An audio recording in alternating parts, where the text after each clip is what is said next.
We all know that AI spits out safe, useless dating advice. Buy her flowers. Show her that you care. And most relationship gurus nowadays are too terrified of getting canceled and thus give watered down advice. If she tells you that she's from San Diego, you can say something like this. Oh, I've heard about women from San Diego. Right. I see what they're saying now. Right? Like, that's fun. I actually did the research that most guys avoid. I looked into why do women choose one-night stands with one guy and then turn down another, and what makes them reject a man instantly, and what this means about your behavior and your results. My name is Denton Fisher. I've been a men's dating coach for 15 years, having worked for multiple different companies, and today I'm gonna teach you how to get a one-night stand. So what do women actually want? Look, I live like a rebel, I'm resilient. I'm a star, not a general civilian. Got a white girl. Part 1, the core difference between men and women. Women need more time than men. This isn't an opinion. It shows up consistently in behavior. The classic Clark and Hatfield 1989 study, replicated multiple times, including some modern versions, had attractive strangers on campus walk up to women, walk up to men, and ask them, do you want a one-night stand? Do you want to sleep with me? Men said yes to sex with strangers at a high rate. Women almost never did.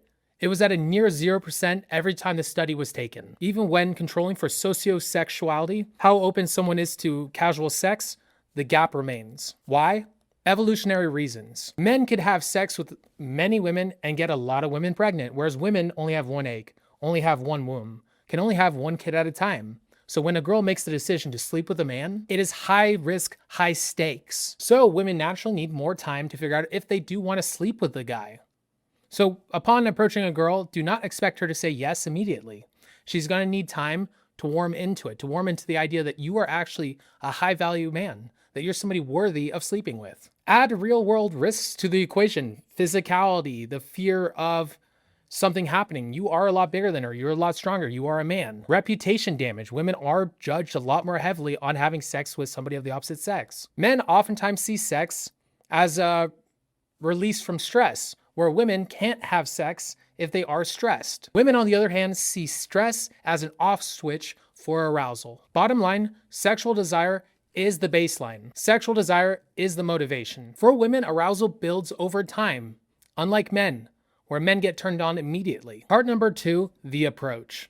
Why do women call you creepy? If you can't get past hello, this is your section. Creepiness isn't just what a lot of incels say it is.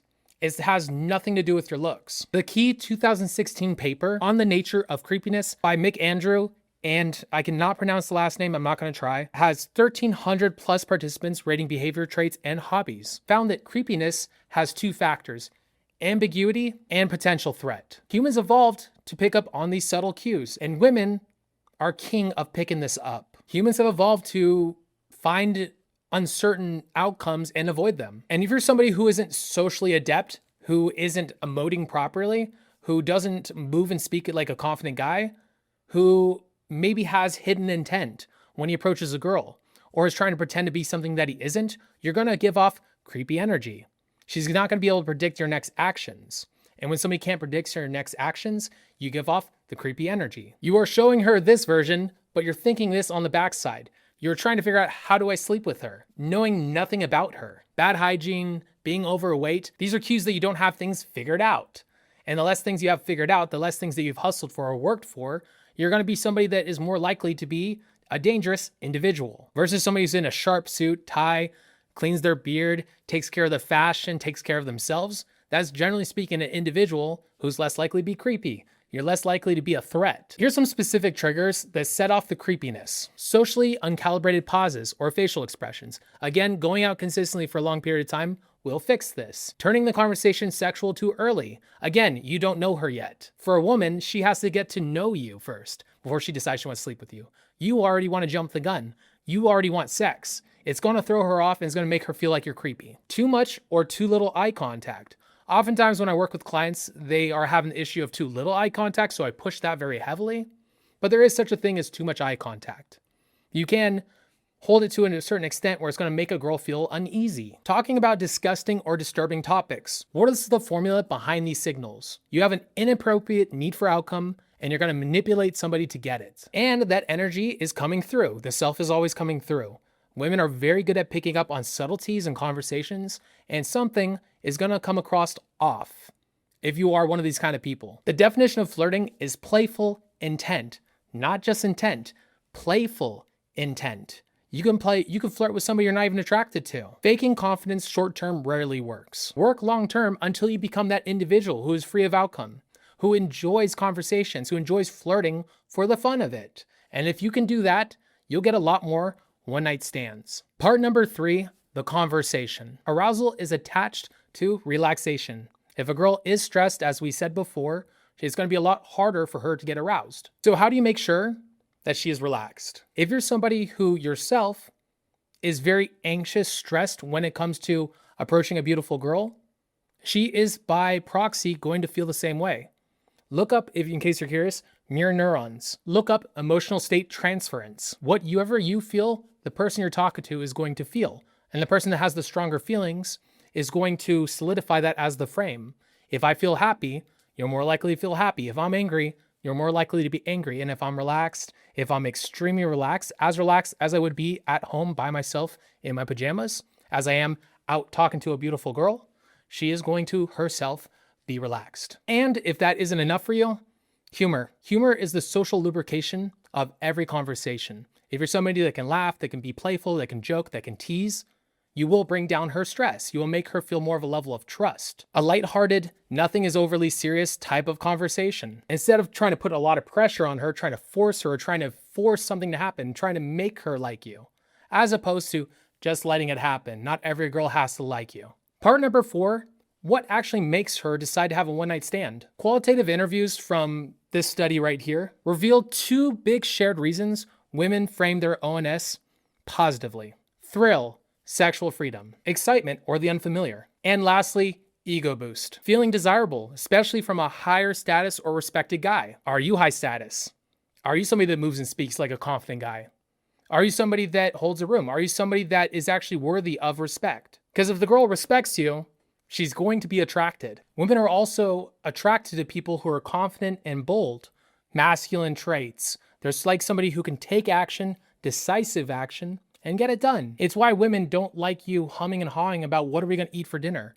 What are we going to eat tonight? They want you to have a decisive decision because it's a masculine trait. Hey, we're doing this. Hey, we're getting this done. You are in charge. You have the strongest frame. These are all things that are masculine and the things that you can build within yourself. Bold, risk-taking vibes. It's why girls always go for the bad boys because they're the ones that actually, again, they're not afraid of the ramifications of the negative. Because because a man who's not afraid of negative consequences generally probably doesn't experience them. She's trying to weigh out, does your value outweigh the possible social ramifications of sleeping with you? Now I'm going to show you guys a chart to pull this all together. Now you approach her, you're confident, you're suave, you listen to me on YouTube, and you gave her strong eye contact, were very bold in your approach and confident, she receives you well. Now, maybe as the conversation goes on and on, maybe you're like falling off and don't know what to say. Maybe you find yourself having random ass pauses in the conversation because you don't know what you're doing because you're not confident, you're not taking action. You lose a little bit of points. However, then your cool friends come in the interaction and they hype the interaction up. It's like, oh my God, he has cool friends. He's so awesome. He's tight. All right, now maybe you pump into the sex window. Now you're there. But you can't do anything in the sex window if you don't have isolation. So you hang out in the environment longer. Her friends are there, your friends are there. They're all vibing, having good energy. You hang out. You are staying in the sex window. You're not being weird in the conversation at any point. So you just continue to gain value. Legitimately, sometimes just not doing weird shit will make you a high status guy in her head because most guys can't be normal in a conversation with a beautiful woman.